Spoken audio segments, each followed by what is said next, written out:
দুনিয়ায় টাকাওয়ালা হয়েও গরিবের মতো চলা যায় না? চলা যায় না। মানুষ দেখা বলবে ভিক্ষুক। শিক্ষিত হয়েও অশিক্ষিতের মতো ভাব ধরা যায়। প্রশাসনের লোক হয়েও ভিক্ষুক হওয়া যায় না? হওয়া যায় না? সিআইডি নাই, ভিক্ষুক ভিক্ষুক বেশে চলে, পাগল বেশে চলে। ও তো সিআইডি, ও তো সরকারি কর্মকর্তা। দেখা যাবে অফিসে গেলে ওকে স্যালুট দিবে। কিন্তু আসামি দুনিয়াতে ভাব ধরে চলা যায়, কিন্তু আল্লাহর কাছে ভাব ধরে চলা যাবে না। এটা অস্তিত্ব দিছে কে? আল্লাহ। এটার ভিতরে সবকিছু সেট করছে কে? আল্লাহ। চালায় কে? আল্লাহ। এটা কোনো প্রযুক্তি দিয়া চলে না। চ্যালেঞ্জ বিজ্ঞানের সাথে আমার। বিজ্ঞান আমাকে প্রমাণ করে দিতে পারবে না এটা কোনো প্রযুক্তি দিয়া চলে। প্রযুক্তি দিয়ে যেরকম জিনিস চলে, মেশিন দিয়ে, ইঞ্জিন দিয়ে যেরকম গাড়ি চলে, ব্যাটারি দিয়ে যেরকম মোবাইল চলে, নেটওয়ার্ক যেরকম চালায়, এটা এরকম চলে। কেউ আমাকে বুঝাইতে পারবে না। এটা আল্লাহর কুদরত দিয়া চলে। কুদরত দিয়া, কি দিয়া? কুদরত দিয়া চলে। নাইলে মুখে বলার কোনো উপাদান নাই, চোখে দেখার কোনো উপাদান নাই, কানে শোনার কোনো উপাদান নাই। বিজ্ঞান ছাঁট মাইরা ফেলছে। টোকাইতে টোকাইতে এত বেশি আটলান্টিকের নিচেও টোকায় নাই। বিজ্ঞানী কানের ভিতরে আজ পর্যন্ত যত টোকাইছে, যে কোনো উপাদান পাই কিনা, দুনিয়ার থেকে বধিরত্ব দূর করতে পারি কিনা। এই গলার ভিতরে টোকায়া দেখছে দুনিয়ার থেকে বোবাত্ব দূর করা যায় কিনা। এই চোখে টোকায়া দেখছে দুনিয়ার থেকে আর্টিফিশিয়াল চোখ দিয়ে অন্ধত্ব দূর করা যায় কিনা। পায় না, পাবে না। এইখানে কুদরত দিয়া দেখায়, এইখানে কুদরত দিয়া বলায়, এইখানে কুদরত দিয়া শোনায়। আল্লাহর কুদরত। প্রযুক্তি আছে, সেটা আল্লাহর প্রযুক্তি, এটাকে কুদরত বলে। কুদরত নামী প্রযুক্তি দিয়ে আমরা শুনি, কুদরত নামী প্রযুক্তি দিয়ে আমরা দেখি, কুদরত নামী প্রযুক্তি দিয়ে আমরা বলি। আমাদের হাত পাও, এই বডিটা কুদরত দিয়ে চলে, নাহলে চলার কোনো সিস্টেম নাই এখানে। তো যেটা বুঝাইতেছিলাম, আসেন শেষ জায়গায় চলে আসছি। আসেন আজকে তওবা করি, ভাবি যে কালকে এই চেহারাটা আল্লাহকে কি করে দেখাবো। আল্লাহর কাছে আমার পজিশন কতটুকু, কতটুকু পজিশন আল্লাহর কাছে, অবস্থান কতটুকু। সারাদিন তো ভোগ করি আল্লাহরটা, দেহ ব্যবহার করি আল্লাহরটা। আজ পর্যন্ত দোনো হাত কাটাওয়ালাকে কেউ গাড়ি দিয়া দেখছে যে তুই একটু চালা? কেন? গাড়ি চালান কি দিয়া? পাও দিয়া, হাত দিয়া, পাও দিয়া। কে দিছে? আল্লাহ। গাড়িটা যে কন্ট্রোল করেন রাস্তার ভিতরে, এই জ্যামের ভিতরে, এই ব্রেনটা দিয়া, এটা কে দিছে? আল্লাহ। কাঠটা ব্যবহার করেন আল্লাহ। মাসের শেষে কত বেতন গণেন কাঠটা দিয়া আল্লাহ। একজনও তো এখানে নাই, না ব্যবসায়ী, না চাকরিজীবী, একজনও তো পাওয়া যাবে না, না শিল্পপতি, একজনও তো পাওয়া যাবে কিনা সন্দেহ, যে মাসের শেষে এই কথা বলে, মালিক, ও মালিক, তোর এই দেহটা দিয়ে 2 লাখ কামাইলাম, 2 লাখ তো তোকে দিব না, চলো তোকে 200 টাকা দিলাম। বলুক একজন যে আমি এই অভ্যাসে অভ্যস্ত, মাসের শেষে বেতনটা পায়া 10,000 পাইলাম, আল্লাহকে 10 টাকা দিলাম।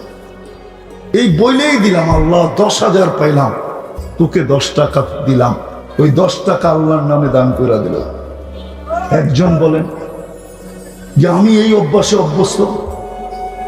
একজন তো নেই। কালকে কি দেখাবেন চেহারাটা? কেমনে দেখাবেন কবরে যাওয়ার পরে? কালকে তো দেখাইতে হবে আল্লাহকে, ওইখানে তো কেউ সঙ্গ দিবে না। কেউ বললাম না, প্রমাণ দিলাম না, বাড়িওয়ালা বাড়িতে ঢুকা একটুও মনে করে না, হায় বাবার বাড়ি, আজকে আমি জমিদার, জানি না বাবা কবরে কেমন আছে। এতটুক শব্দ পর্যন্ত উচ্চারণ করে না। ডেলি বাদ দিলাম সপ্তাহ, সপ্তাহ বাদ দিলাম মাসে, মাস বাদ দিলাম বৎসরে, একবারও এরকম উচ্চারণ করে না আমি যেভাবে উচ্চারণ করলাম। বলো, হাত উঠায় আমি করি, মাইনা নিমু আপনার কথা? কেউ মনে রাখবে না। করবেন তো আজকে? হ্যাঁ, মনের থেকে না ঠোঁটের থেকে? হ্যাঁ, কে কে করবেন মন থেকে দেখি? পাক্কা? মাথার উপরে কিন্তু সামিয়ানা নাই আপনাদের, ডাইরেক্ট কিন্তু দেখতেছে। আল্লাহ কিন্তু এখন প্রথম আকাশে আর ডাকতেছে, কে তওবা করবি? আমি তওবা কবুল করব। তাইলে বইলা দেন, আল্লাহ তওবা করলাম, আপনি আমাদের গুনাহ খাতা মাফ করে দেন, আমাদের তওবা কবুল করেন। নামান যদি মনের থেকে কইরা থাকেন, রব্বে কাবার কসম আপনি নিষ্পাপ। যদি মনের থেকে কইরা থাকেন, আর যদি লোক দেখানো কইরা থাকেন, তাহলে এটা আমি জানি না। সিসি ক্যামেরা তো আমরা আজকে বানাইছি, আল্লাহ তো আমাদের জন্মেরও 50,000 বছর আগে সিসি ক্যামেরা বানায় রেডি রাখছেন। দুনিয়াতে আসতে দেরি, দিলের উপরে সিসি ক্যামেরা লাগায় দিতে দেরি করেন না। আল্লাহর কুদরতি সিসি ক্যামেরা আমাদের দিলে লাগানো আছে। যা ভাবি না, যা চিন্তা করি না, আল্লাহ বলে ইয়ালামু খাইনাতাল আয়ুন, তুমি চোখের টিপকুনি দিয়া যা বুঝাইছো, দুনিয়া বোঝে না, আমি আল্লাহ বুঝছি তুমি কি বুঝাইতে চাইছো। তুমি তো আমার হাতেরই তৈরি না। আর দিলের ভিতরে কি ভাবতেছো, ওটার মনিটর আমার সামনে আছে। সিসি ক্যামেরা তোমার দিলে আছে, মনিটর আল্লাহর সামনে আছে। আল্লাহ দেখতেছেন। এই জন্য মনের থেকে যদি কইরা থাকেন, তাহলে গ্যারান্টি আপনি আজকে নিষ্পাপ, কোনো গুনাহ নাই। কালকের থেকে ভাবতে থাকেন আর আগে বাড়তে থাকেন। এই উম্মতের বেশি করার প্রয়োজন ছিল না, একের ভিতরই 100 ছিল। হায় হায়, আমি তো আমার মনকে বুঝাইতে পারি না, যোগ বিয়োগে আমার মিলে না, মিলাইতে পারি না, মনকে বুঝাইতে পারি না, একা একা কাঁদি। এই উম্মত একটা কাজ করলেই তো 100 হইতো। একটু আগে আমি বুঝাইতেছিলাম, যেই উম্মতের এক রাত্র 83 বৎসর। কি কি রাত্র কি কাজের সময়? কিসের সময়? দুনিয়া ঘুমানোর সময়। রাত্র কি আরাম আর ঘুমানোর সময়। অলস সময় বলে এটাকে, অলস। ওই অলস সময়ের এক রাত্র কয় বৎসর?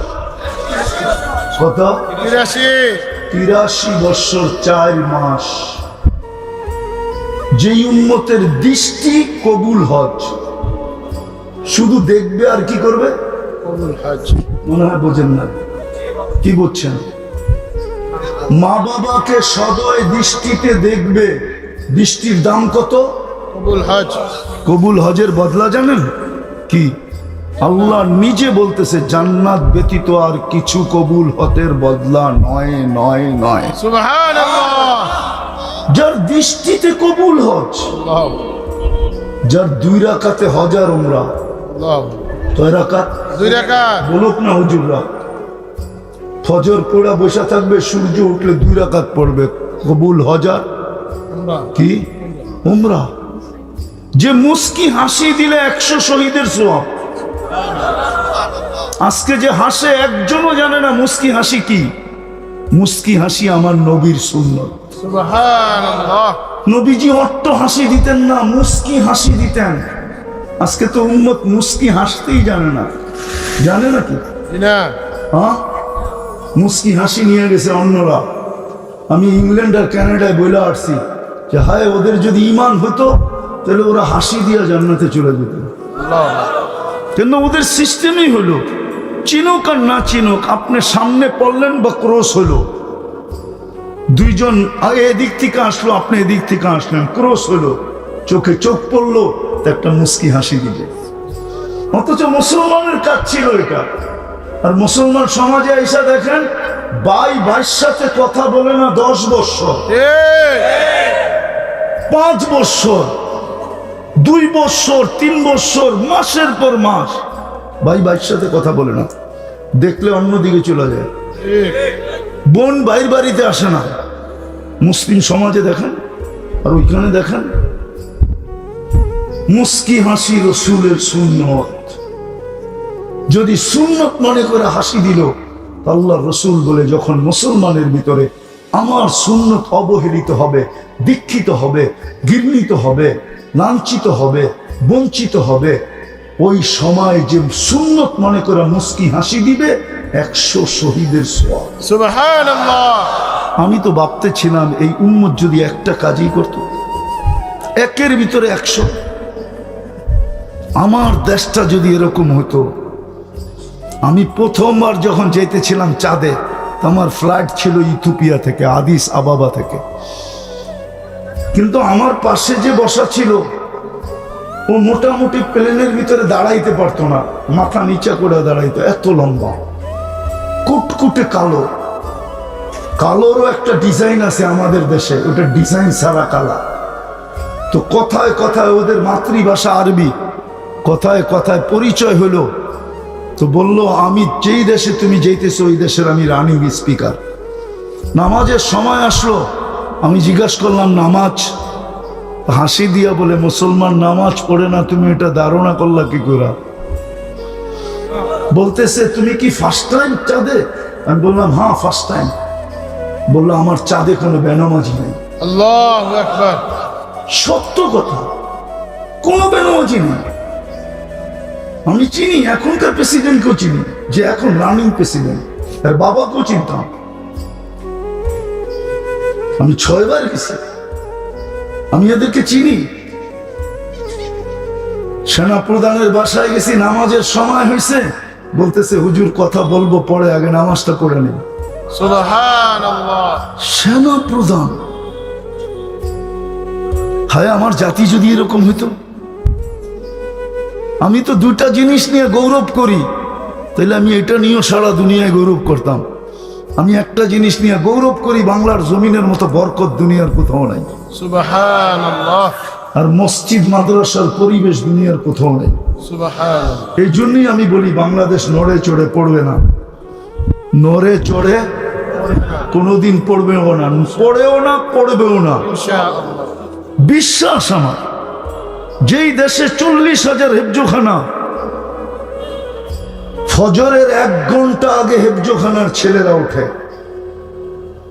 লাল সবুজের পরিধিটাকে আগে আধ্যাত্মিক সুরক্ষার চাদর দিয়া ডাকে, আল্লাহু আকবার। তারপরে আল্লাহর কালাম পড়তে শুরু করে। সুবহানাল্লাহ। এই জন্যই বাংলাদেশের যত বড় বড় ভূমিকম্প আসছে ফজরের সময় আসছে, একটা দেখান আর কোন সময় আসছে? 7 পয়েন্ট ভূমিকম্প, বাংলা 8, 7.8 ভূমিকম্প আসছে ডিসেম্বরে, যেটা তুর্কিকে মাটিতে মিশায়া গেছে, 1.5 লক্ষ লোক মারা গেছে। হয়তো 2013 কি 14 31st নাইটের পরের দিন বাংলাদেশে আসছিল, একটা টিনের ঘর পড়ে নাই, বিল্ডিং তো দূরের কথা। আমি তো বলি, দেওয়ালে যদি বল মারে তাহলে বল হয়তো স্লিপ করে ডাইনে যায়, নাইলে বামে যায়। আর যদি স্লিপ না করতে পারে তো যে মারে তার দিকে ফিরে আসে।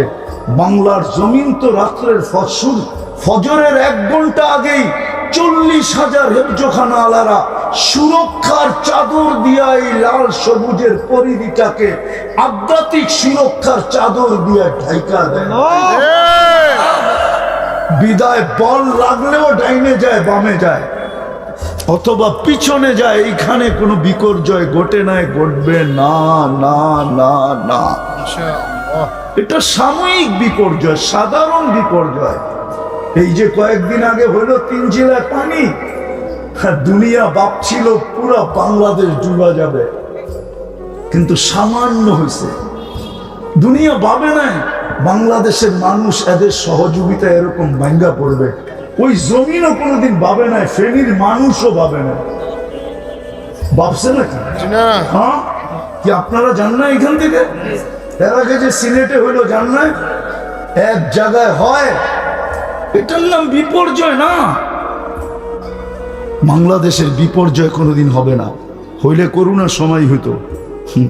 বাংলাদেশের নামি দামি নাম বলবো না, ব্যারিস্টার সুমনের মতো এখনো মিডিয়ায় আছে। এত লোক মারা যাবে, এত বিপর্যয় ঘটবে, যে লাশ দাফন করার সুযোগ পাবে না। দেখেন নেটে ওর বক্তৃতা। কিন্তু বাংলাদেশে কোনো বিপর্যয় হয় না, বরং বাংলাদেশের করোনার রোগী এত সুন্দরভাবে দাফন হয়েছে, দুনিয়ার কোথাও এত সুন্দরভাবে হয় না।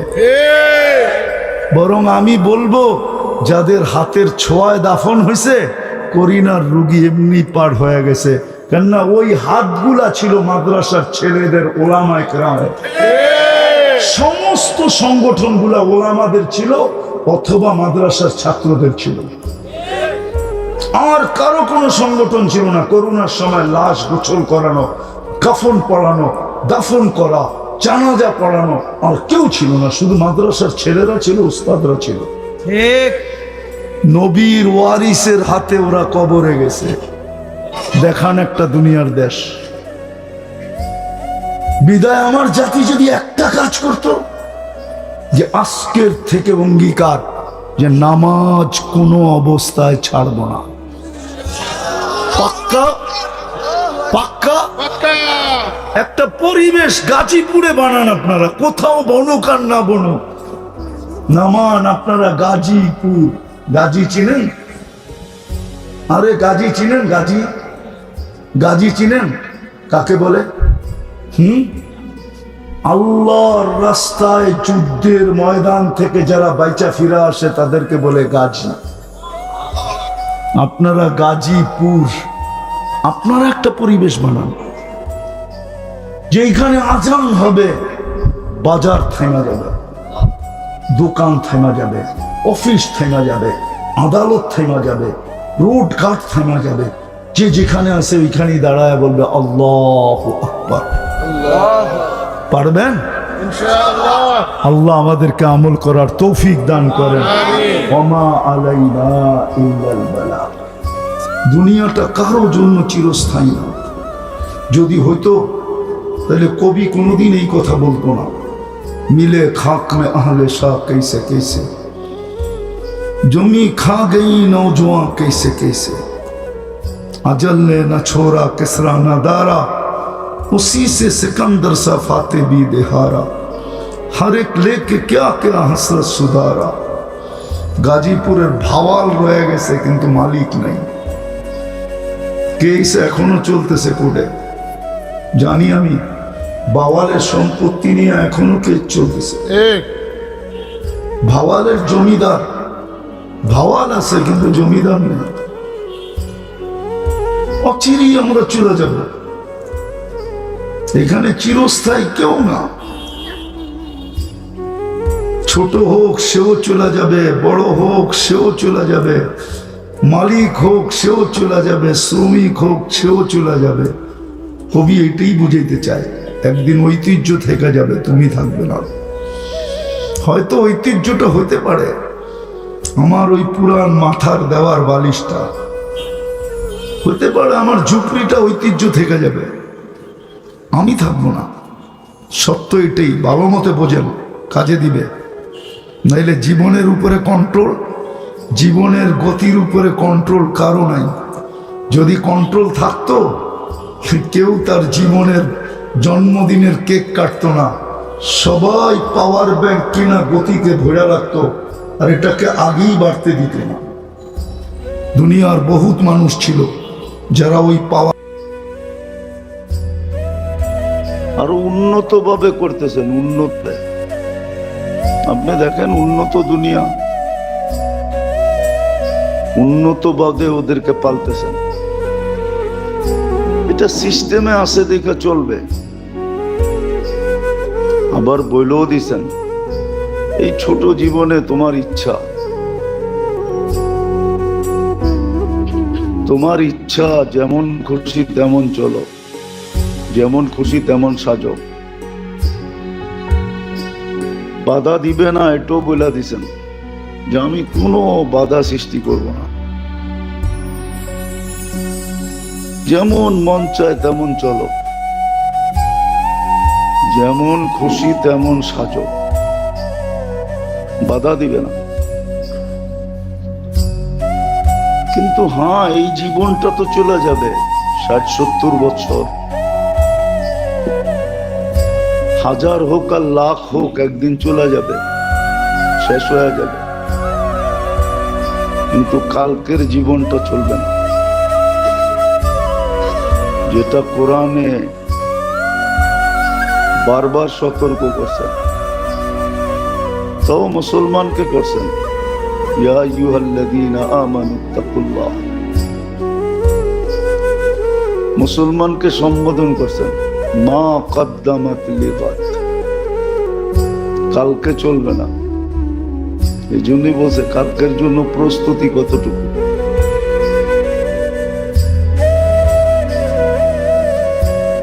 আজকে চলে যাবে, কালকে চলবে না। এই জন্য মোটা কথা বুঝাইতে চাইতেছি। আল্লাহকে সঙ্গে নেওয়া, আল্লাহর কাছে হওয়া, তাকাররুব ইলাল্লাহ হওয়া,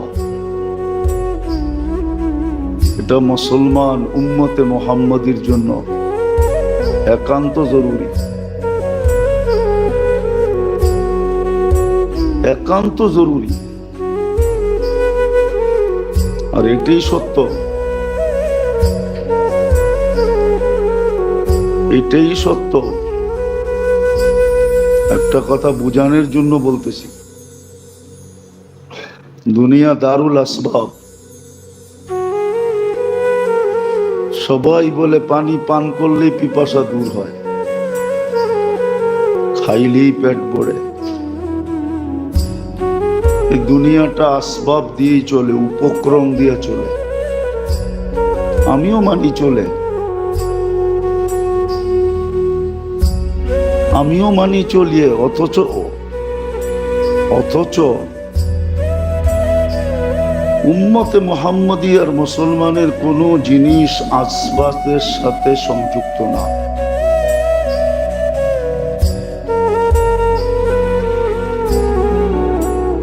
আসবাব শুধু দিছেন আল্লাহ বিজাতিদের জন্য। উদাহরণ দিলে বোঝা যাবে। আন্ধার জন্য লাঠি, এটাই ঠিক। অন্ধের জন্য এটাই, সে লাঠি ছাড়া চলতে পারবে না। আর চক্ষুওয়ালার জন্য লাঠি প্রয়োজন হবে না, এটাই সত্য। তো মোমেন মুসলমান আমাদের সব কিছু আসবাবের সাথে সংযুক্ত না, ডাইরেক্ট আল্লাহর সাথে সংযুক্ত। ওদেরকে আসবাব দিয়া সান্ত্বনা দিছেন, আমাদেরকে আমল দিয়া সান্ত্বনা দিছেন। আসবাবের সাথে কোনো ওয়াদা রাখেন নাই, অঙ্গীকার রাখেন নাই, কোনো চুক্তি রাখেন নাই, কিন্তু আমাদের আমলের উপরে ওয়াদা আছে, অঙ্গীকার আছে, ওয়াদা আছে, অঙ্গীকার আছে যে এই আমল করলে এটা মিলবে, এই আমল করলে এটা মিলবে, এই আমল করলে এটা মিলবে। তাহলে আমল বলতেন না। আর আমলের উপরে এত বড় বড় কিতাবও লেখা হতো না। উম্মতে মুহাম্মদী আমরা যারা, মুসলমান যারা, আমাদের সব কিছু আমলের সাথে সংযুক্ত। মানি আর না মানি,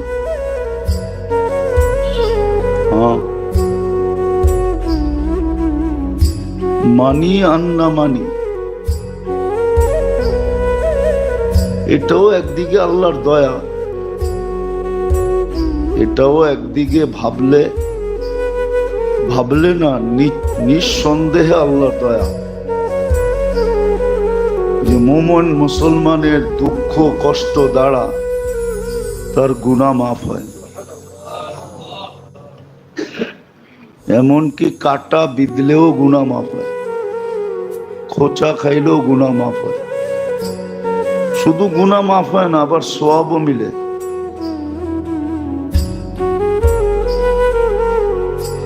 কিন্তু আমরা বুঝতেও পারি না, বুঝাইতেও পারি না। যে উম্মতে মুহাম্মদী, যার জন্ম মুসলমানের ঘরে, যে জন্মসূত্রে উম্মতে মুহাম্মদী হিসাবে ঘোষিত, শুধু ঘোষিত না, সিল মারা, বিলকুল দলিল করা, জন্মসূত্রে উম্মতে মুহাম্মদী, জন্মসূত্রে মুসলমান, তার এই কথাটা বিশ্বাস না, এই কথাটাই মানা উচিত যে আল্লাহ ব্যতীত আমার চলবে না।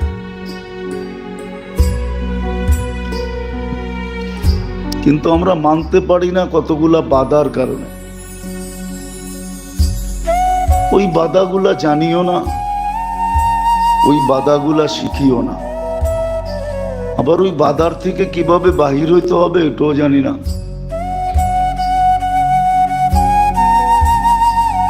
বিদায় আমরাও ওদের মতো পেরেশান, আমরা ওদের মতো পেরেশান, বিজাতির মতো আমরাও পেরেশান, বিজাতির মতো আমরাও ক্লান্ত, বিজাতির মতো আমরাও ছুটতে থাকি, আমরাও দৌড়াইতে থাকি, আমরাও বাঁকতে থাকি, আমরাও মাথার গাম পায়ে ফেলতে থাকি, আমরাও ক্লান্ত হইতে থাকি। হইতে হইতে এক পর্ব আসে যে আমরাও বিছনায় পড়া যাই ওদের মতো। কিন্তু আমাদের পড়া উচিত ছিল না।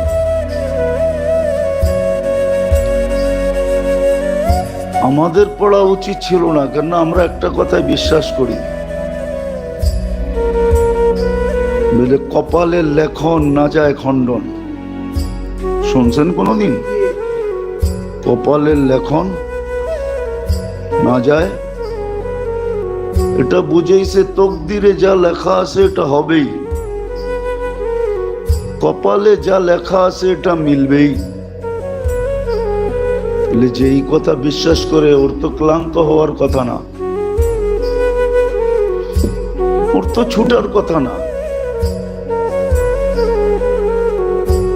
কিন্তু আমরাও ওদের মতো পেরেশান, যাদের কপালে পেরেশানি লেখা আছে। হ্যাঁ, সত্য এটা। আমরাও বিজাতির মতো সারাদিন মাথার গাম পায়ে ফেলতে থাকি, সারাদিন ছুটতে থাকি, সারাদিন দৌড়াইতে থাকি। আমরাও ওদের স্লোগানই ব্যবহার করি, পরিশ্রম করো ধন আসবে, ধন আসলেই তোমার কাছে প্রসাদনী আসবে, আর প্রসাদনী আসলেই তুমি সুখী হবে। অথচ আল্লাহ বারবার দেখাইতেছেন প্রসাদনীওয়ালাদের আত্মহত্যা, বারবার দেখাইতেছেন।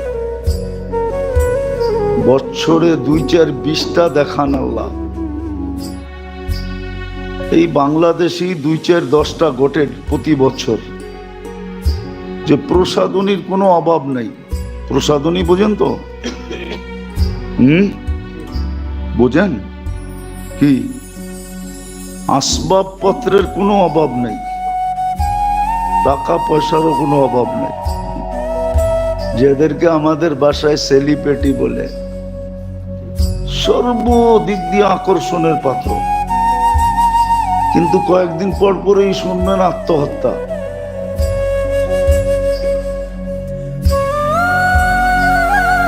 কেন আত্মহত্যা করলো? বুঝা গেল আল্লাহ প্রমাণ দিতেছেন। সে ভাবছিল পরিশ্রম করলে ধন আসবে, আসছে ধন, ধন আসলে প্রসাদনী আসবে, আসলো প্রসাদনী। সে ভাবলো এগুলা হইলেই আমি সুখী হয়ে যাব। কিন্তু সুখে কি মানুষ আত্মহত্যা করে?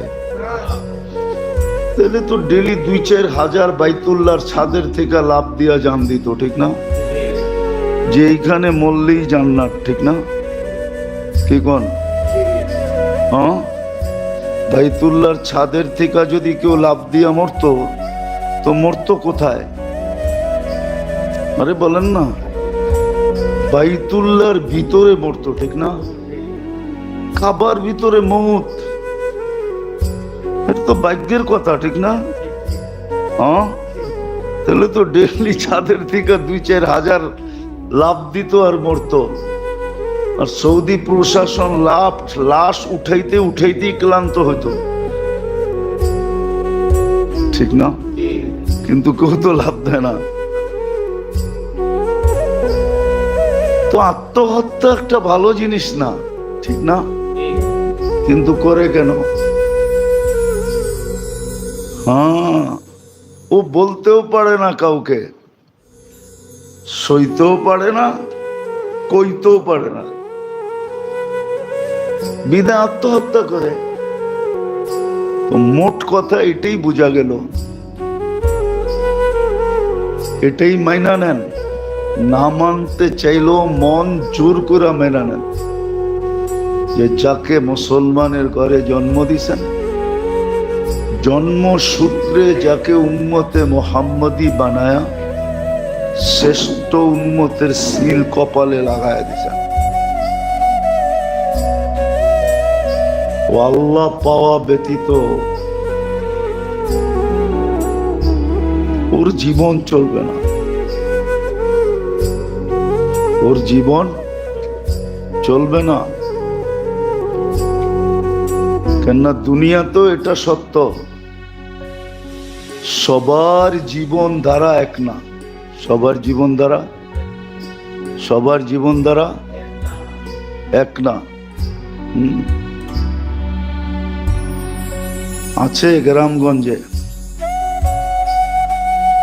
পান্তাবাদ মরিচ পোড়া দিয়া খায়া তারপরও দাঁড়ায় আলহামদুলিল্লাহ বলে, আর দুনিয়াকে হজম করে দেখায় দেয়।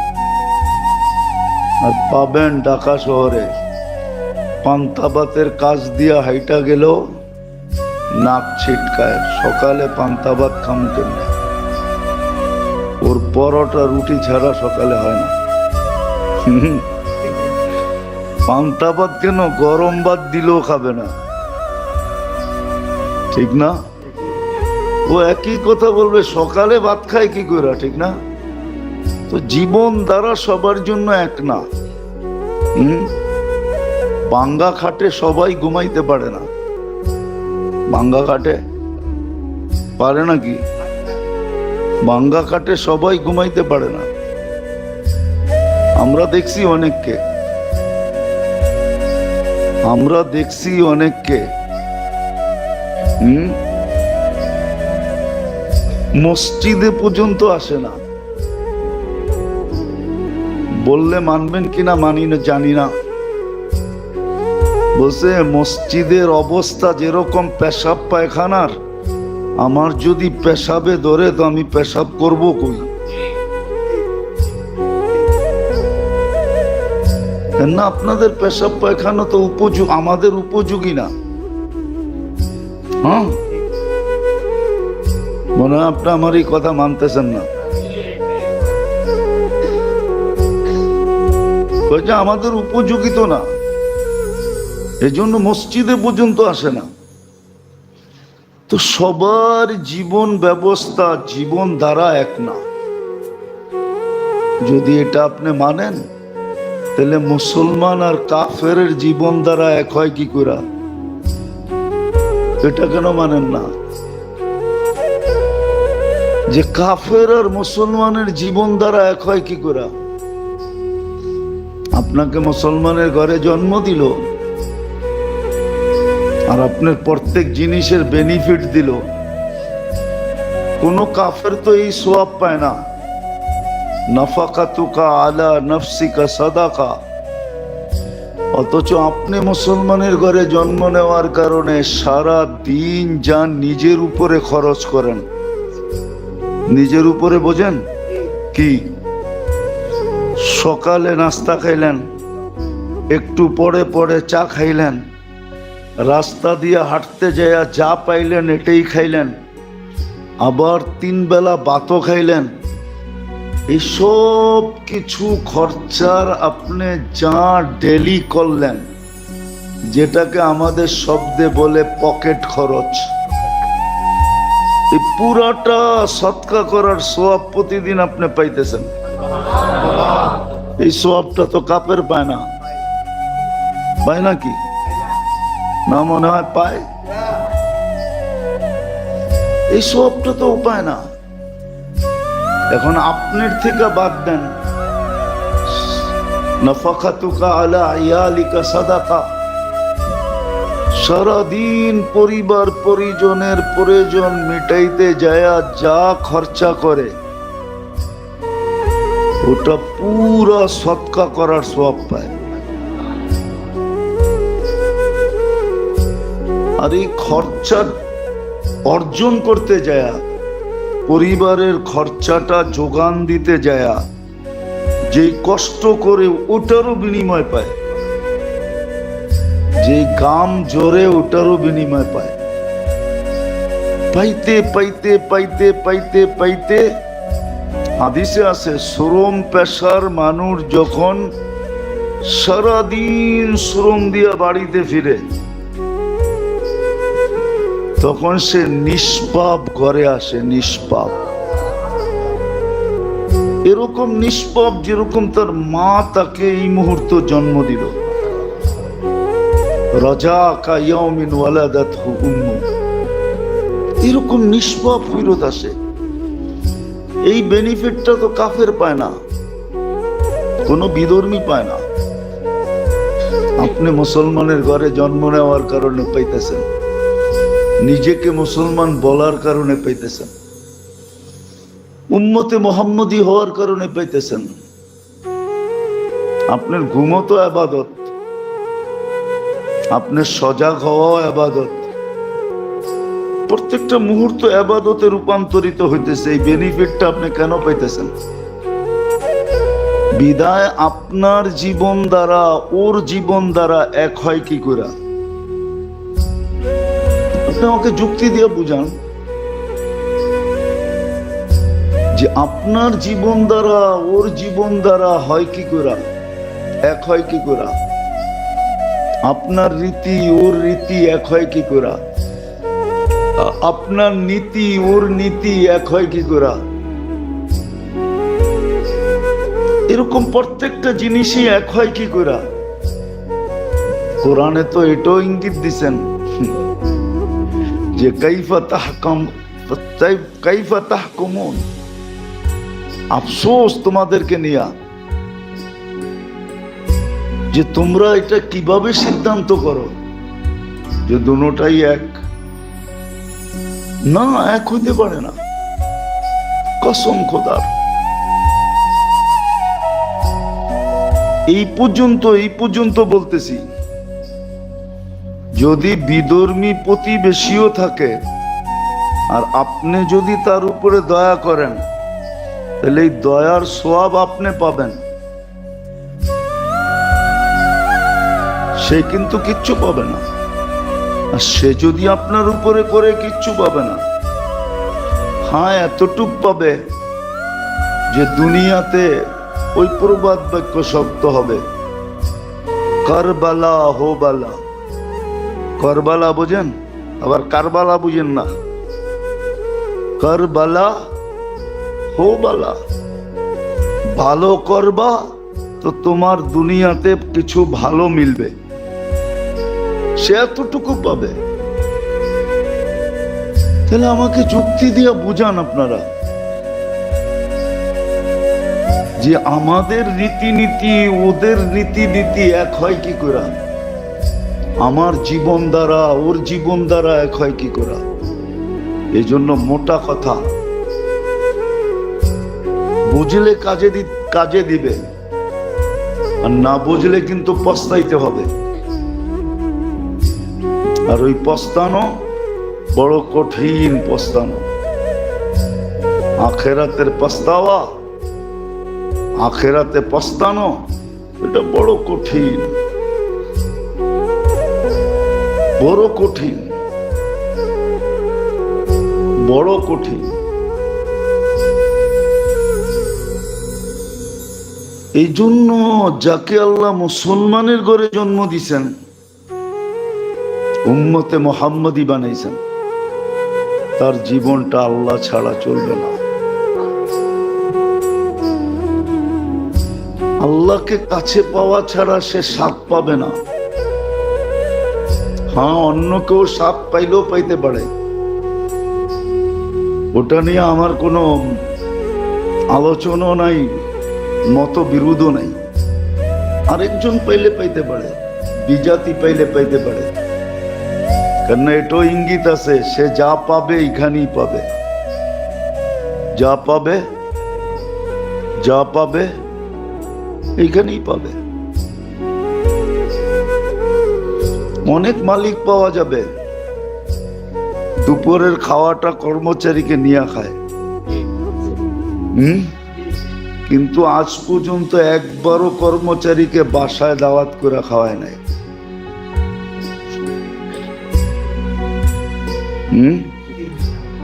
সত্য তো না ভুল বলতেছি? ডেলি দুপুরে যা আসে বাসার থেকে সবাইরে নিয়েই খায়। এটা বলে তোদেরটিও আন আমারটাও ল, চল মিলাজিলা খাই, এটা বলে। কিন্তু আজ পর্যন্ত একদিনও বাড়িতে দাওয়াত করে খাওয়ায় নাই। ঠিক না? না নাই? বাড়িতে গেলে গেটের ভিতরেও ঢুকতে দেয় না।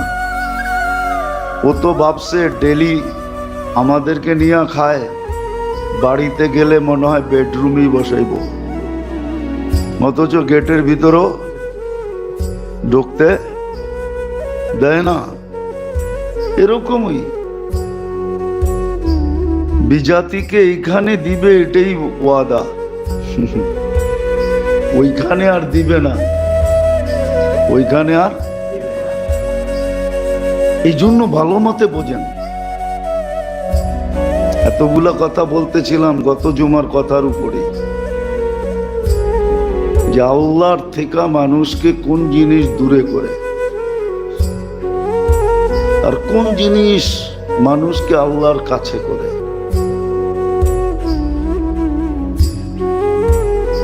নাইলে শয়তান কোনোদিন শয়তান হইতো না। ও যা দেখছে আমরা মরার আগে দেখতে পারবো না। ও যা দেখছে না, না মরার আগে, মরার পরেও না। যদি নৈকট্য না লাভ করতে পারি তাইলে আমরা দেখতে পারবো না ও যা দেখছে। কেননা ও আরশেরও তওয়াফ করছে, তাইলে বোঝা গেল আরশের যদি তওয়াফ করা থাকে তাহলে ও আরশ দেখছে। ঠিক না? এত বড় সম্মানিত ছিল, সপ্তম আকাশের ফেরেশতা ওকে আজাজিল বলে ডাকত, সম্মানিত। সব কিছু দেখার পরেও কি শয়তান কোনোদিন হইতো না। ওকে তো সবকিছু দেখে ফেলছে। এই জন্যই ও আমাদের বিরুদ্ধে লাগছে। ওর কিন্তু সব চোখে দেখা। এই জন্য আজও এক জায়গায় আসলে ও বলে, কোরআনে আছে, ফালাম্মা কাফারা ক্বালা ইন্নী বারীউম মিনকা ইন্নী আখাফুল্লাহ রাব্বাল আলামিন।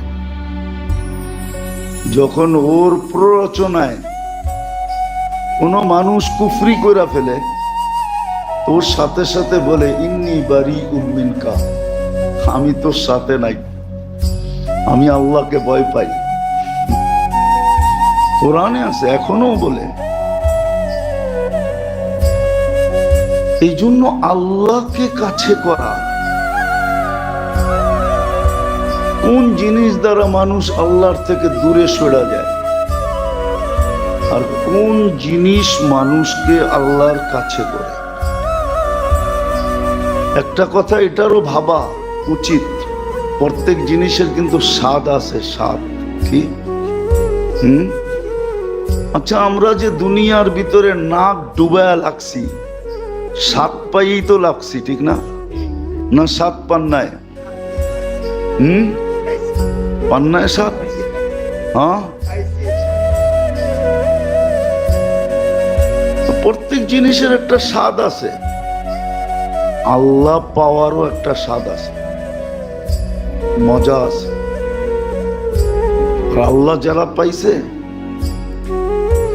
সত্যই, যারা আসলেই আল্লাহ পাইছে, ওদের স্বাদের ধারণা করতে পারবেন না আপনি যে ওরা কত বড় স্বাদের ভিতরে আছে। ওই স্বাদ আপনার আমি অনুভব করতে পারবো না। নাইলে বেলাল রাদিয়াল্লাহু তাআলা আনহুর কাহিনী, যে বুকের ভিতরে গত জুমায় মনে হয় বলছিলাম, বুকের উপরে চটান পাথরের, আর নিচে উত্তপ্ত জমিন, তার উপর দিয়া মাইর, তারপরও আহাদ আহাদ বলতেছেন। এটা স্বাদ। এরকম আল্লাহওয়ালাদের কাহিনী আছে। এটা একটা স্বাদ। আল্লাহ পাওয়া একটা স্বাদ। আর এটাও সত্য, আল্লাহ না পাওয়া একটা বিপদ। মুসলমানকে আল্লাহ বইলা দিছেন, তুমি যদি আমাকে না পাইলা তাহলে তোমাকে উলঝায়া দিমু। উলঝায়া বোঝেন? উলঝানো বোঝেন না? তোমার ডাইল চাল কিন্তু মিলায়া দিমু, এটা বোঝেন? কইবেন খিচুড়ি পাক করে ফেলমু, না, এটা ডাইল চাল মিলানো, এটা না। অনেক কিছু একসাথে মিলা যাওয়ার পরে বাঁচতে হয় না, আলাদা করতে হয় না, এটার নাম হলো উলঝানো। বেড়াতেরা বোঝেন? বেড়াতেরা? আর এটাও বোঝেন না? বোঝেন? বেড়াতেরা বোঝেন? কি? হ্যাঁ, একসাথে সুতা, যেরকম সুতার বান্ডেল প্যাচ লেগে যায়, খুলতে খুলতে খুলতে সারাদিন পার হয়ে যায়। আল্লাহ বলে এরকম তোমাকে উলঝায় দিন। হ্যাঁ হ্যাঁ, সত্য। কামের কাম কিচ্ছু হবে না। কামের কাম সারাদিন খালি দৌড়াইবেন, কামের কাম কিচ্ছু হবে না। কামের কাম কিচ্ছু হবে না, সারাদিন খালি দৌড়াবে, উলঝায়া দিবে। বেড়া তেরা লাগায় দেবো, প্যাচ লাগায় দেবো, প্যাচ। এটা তো বোঝেন? আল্লাহ বলবে সর্ব কামে তোদের প্যাচ লাগায় দেবো, প্যাচ লেগে যাবে। এটা ছুটাইলে ওইটা আসা পড়বে, ওইটা ছুটাইলে আরেকটা, একটার পর একটা আসতেই থাকবে। এটা মুসলমানের ব্যাপারে বলা আছে। হ্যাঁ, দুটা কাজ করব, দিলকে তোমার গরিব বানায় দেব। দিল গরিব। ও আমলাউ ইয়াদাকা শুগলা, তোমার হাত দুইটা ব্যস্ততা দিয়া বইরা দিব। এটা মুসলমানের হবে। এই জন্য আমাদের শিখা উচিত, জানা উচিত, করা উচিত যে আল্লাহর থেকে আমাকে দূরে করে কি, আর এটার প্রতিকার কি, আল্লাহর কাছে করে কি। শয়তানের কাজই হলো মানুষকে আল্লাহর থেকে দূরে করা। সে সব সময় আল্লাহর থেকে মানুষকে দূরে করবে, দূরে সরাইতে চাবে। এটা তার 24 ঘন্টার পরিশ্রম। 24 ঘন্টা তার ঘুমের প্রয়োজন হয় না। ঘুমহীন একই ব্যস্ততা মানুষকে আল্লাহর থেকে দূরে করা। এটার প্রতিকার কি? এটার প্রতিকারের জন্য আল্লাহ দিছেন, আল্লাহ সহজ জিনিস দিছেন, সহজ জিনিস দিছেন। একটা কথা দেখাই, সারা দিনও করতে পারেন, আবার সারাদিন যদি সুযোগ না থাকে তো একবারও করতে পারেন। যেমন হাদিসে আছে যে ফজরের নামাজের পরে 10 বার সূরা ইখলাস পড়বে। কি? ফজরের নামাজের পরে কয়বার? কঠিন, অনেক বড় না? কি কোন? অনেক বড় না সূরা ইখলাস? একবার পড়তেই 3 ঘন্টা লাগে। যে 10 বার সূরা ইখলাস পড়বে, ওই দিন শয়তান যত জোর লাগাক ওকে দিয়ে কোনো কবিরা গুনাহ করাইতে পারবে না। এবার সগীরা গুনাহ তো এমনি মাফ হয়ে যায়, উজুর দ্বারা, মুসাফার দ্বারা, সালামের দ্বারা, নামাজের দ্বারা, দান খয়রাতের দ্বারা এমনি মাফ হয়ে যায়। ইয়াফু আন কাসীর। এটা হলো একবারে করা। সকালে কোরআন নিল, ফজর পড়লো বা জামাত, তারপরে সূরা ইখলাস 10 বার পড়লো, তো সারা দিন শয়তান থেকে কি কোনো কবিরা গুনাহ যত জোর লাগা, শুধু শয়তান থেকে বাঁচা না, আরেকটাও আছে, জান্নাতে একটা ঘরও কমপ্লিট হবে। কি কইবেন? জান্নাতের ঘর কি আমাদের ঘরের থেকে সুন্দর নাকি? ঠিক না? আমাদের গুলা ইটের, মার্বেলের, টাইলসের, ঠিক না? কি কোন? বড় বড় আর্কিটেকচার বানাইছে, হ্যাঁ, এত সুন্দর ডিজাইন, ঠিক না? একটা কথা মনে উঠলো, এই জন্য বলতেছি, রাগ হয়ে যাবেন? আল্লাহ যদি কুকুরের সেল আমাদের নাকে দিত না, তাহলে একজনও আমরা ঘরে বাস করতে পারতাম না। আমাদের পেশাব পায়খানার দুর্গন্ধে আমরা পাগল হয়ে যেতাম, পাগল। আমাদের নাকে হলো 5 লক্ষ সেল, আর কুকুরের নাকে দিছে আল্লাহ 25 লক্ষ সেল। ওই সেল যদি আপনার নাকে দিত, পাগল হয়ে যেতেন। আমরা তো মনে করি আমাদের ঘরটাই জান্নাতের চেয়ে উন্নত, ঠিক না? নাইলে তো সবার রাত্র 3টার সময় মসজিদে আইসা বসে থাকার উচিত ছিল, যে ফজর পড়েই পড়মু আর জান্নাতে একটা ঘর কমপ্লিট করবো। অথচ দেখেন, বাংলাদেশে সহি দলিলের, সঠিক দলিলের চেয়ে আমার মনে হয় জাল দলিলের সংখ্যাই বেশি হবে। কি মনে হয়? বোঝেন না? কি বুঝছেন? জাল দলিলের সংখ্যাই 1 নম্বরের চেয়ে 2 নম্বরের সংখ্যাই। সামান্য দুনিয়া একটা বাড়ি বানানোর জন্য আপনি এত কষ্ট করতেছেন, এত ছলচাতুরির আশ্রয় নিতেছেন, এত এজাল ভেজালের আশ্রয় নিতেছেন, এত দোকা শোকার আশ্রয় নিতেছেন, অথচ পিছে তো স্লোগান চলতেছে, পাইলেই কয়দিনের জন্য, পাইলেই পাইলেই কয়দিনের জন্য।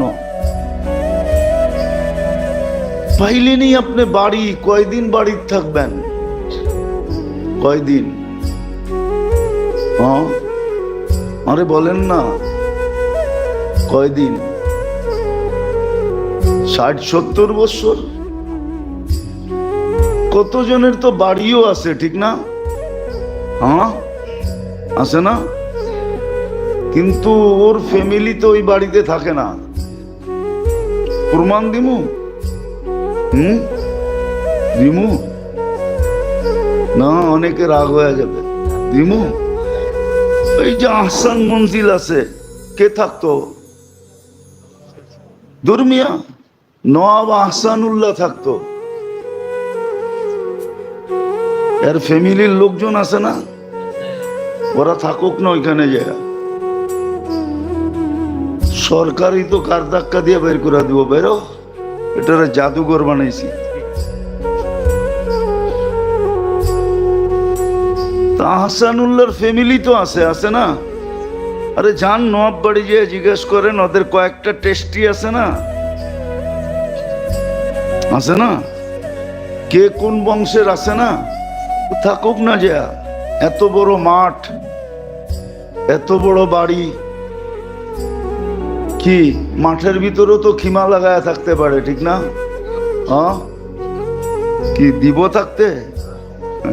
হ্যাঁ, বাড়ি আছে, বংশ আছে, থাকতে পারে না, ঠিক না? সত্য তো? হ্যাঁ, এরকম কয়টা দেখাবো? সারা বাংলাদেশে অনেক আছে, গোষ্ঠী জ্ঞাতি সব আছে। আমি তো বলি, আবার শুনলে মিডিয়ায় কথা চলে যাবে, আবার ওনারা খারাপ মনে করে কিনা, বলে এই আহসান মঞ্জিল না বানায় যদি মাজার বানাইতো, তাইলেও মনে হয় কিছু কামাই এখান থেকে আসতো, তাইলে খাইতে পারতো।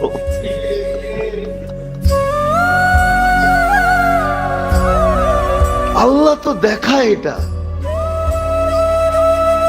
বিদায় আল্লাহর থেকে মানুষকে দূরে করে সর্বপ্রথম যে জিনিস, সেটা হলো শয়তান। তার কাজেই মানুষকে না, বিশেষ করে মুসলমানকে, উম্মতে মুহাম্মদীকে আল্লাহর থেকে দূরে করা, এটাই তার মিশন। এই জন্যই সে বলছে, লাক উদান্না আলা সিরাতিকাল মুস্তাকিম, আলা সিরাতিকাল মুস্তাকিম। আমি সিরাতে মুস্তাকিমে বসবো, লা উগবিয়ান্নাহুম আজমাইন, সবাইরে গুমরাহ করে ছেড়ে দিব। এটার থেকে প্রতিকার সে তো দূরে করবে, কিন্তু আমি কাছে হব কিভাবে? এটার জন্য শিখাইছিলেন যে 24 ঘন্টা যদি নাও পারো, সময় বেশ, প্রত্যেক সময়ের যখনই সুযোগ হয়, মুখ দিয়ে উচ্চারণ না করলেও চলবে, মনে মনে আল্লাহর জিকির করতে থাকো। জিক্রুল্লাহ দিছিলেন এই জন্য যেন শয়তান থেকেও বেঁচে থাকে, আবার জিক্রুল্লাহ মানুষকে আল্লাহর কাছে করে। জিকির করতে করতে করতে করতে, হ্যাঁ, হাদিসে কুদসিতে আছে, আহলু যিকরি আহলু মাজালিসি। জিকিরের যখন অভ্যাস হয়ে যায়, তা আল্লাহ বলে, আমি আমার দরবারের লোক হিসাবে তাকে গণ্য করি, সে আমার মজলিসের লোক, মজলিসের লোক।